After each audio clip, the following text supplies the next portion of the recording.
Sa gitna ng maingay na sirena at nagliliwanag na kalangitan sa gabi, pumutok na ng todo ang tensyon sa pagitan ng Israel at Iran. Bandang 9:09 ng gabi kahapon, June 13, 2025, Manila time, isinagawa ng Israel ang tinatawag nilang Operation Rising Lion, isang kombinasyon ng stealth jet bombing at drone swarms na tumama diretso sa mga nuclear facilities sa Isfahan, Natanz at sa ilang ballistic missile silos malapit sa Tehran. Ayon mismo kay Prime Minister Benjamin Netanyahu, we couldn't wait any longer dahil umano sa napipintong pag-abot ng Iran sa weapons-grade uranium threshold. Sa loob ng ilang oras, kinumpirma ng IDF na napatay sa raid ang ilan sa pinakamataas na opisyal ng Islamic Revolutionary Guard Corps, kabilang si IRGC Commander Hossein Salami at Chief of General Staff Mohammad Bagheri. Nasira rin ang mahigit 100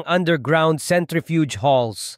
Agad naman nag-warning ang Tehran na ang pag-atake ay full declaration of war. Habang umiinit ang linya sa UN Security Council, nagsimulang tumunog ang mga sirena sa Tel Aviv. Hudyat na paparating na ganti at hagupit, at eksaktong 5 oras matapos sumiklab ang unang bomba, inilunsad ng Iran ang Operation True Promise 3. Mahigit 150 ballistic missiles at higit 100 Shahed-type suicide drones ang sabay-sabay na umangat mula sa Iranian at Syrian airspace patungong Israel. In-intercept ng Iron Dome, Arrow 3 at Patriot batteries ng US at Israel ang karamihan, pero may ilang dumaan. Tumama ang isang EMAD missile sa isang residential block sa Ramat Gan, resulta sa isang namatay at 63 na sugatan. Kumpirmado ring may ginampanang papel ang US Central Command sa pag-neutralize ng ilan sa mga drone sa itaas ng Iraq at Jordan. Gayunman, tiniyak ng Pentagon na defensive only ang kanilang response at walang planong pumasok sa direct combat. Samantala, kinansela ng Gulf carriers ang karamihan sa mga flight patungong Tel Aviv at Tehran at biglang umakyat sa 105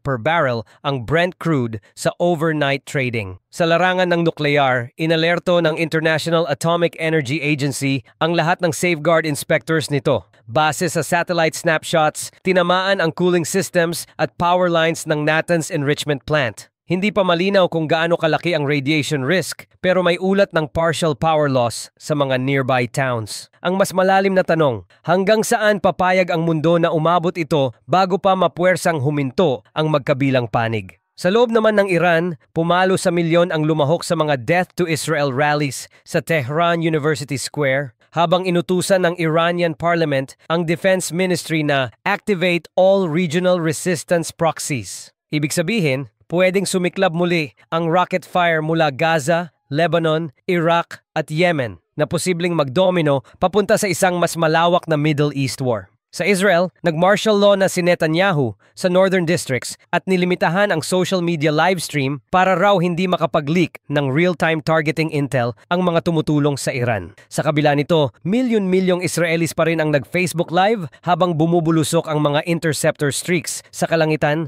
parang pelikulang hindi matapos-tapos. Kung OFW ka sa Israel o Iran, pakatandaan, naglabas na ng travel alert ang DFA Level 3 para sa buong Israel mainland at Level 4 para sa Iranian territory. Hinihikayat ang agarang pag-coordinate sa embahada para sa repatriation o relocation. Mga idol, hindi pa ito ang katapusan ng kwento. Sa totoo lang, bagong kabanata pa lang ito sa dekadang sigalot. Habang sinusulat natin to, may umiikot ng rumors na magla-launch ng follow-up wave si Israel kapag hindi umatras ang Iran sa missile production within 24 hours. Sa kabilang banda, nakalatag na raw ang second wave playbook ng Iran na target ang Eilat port at natural gas rigs ng Israel sa Mediterranean.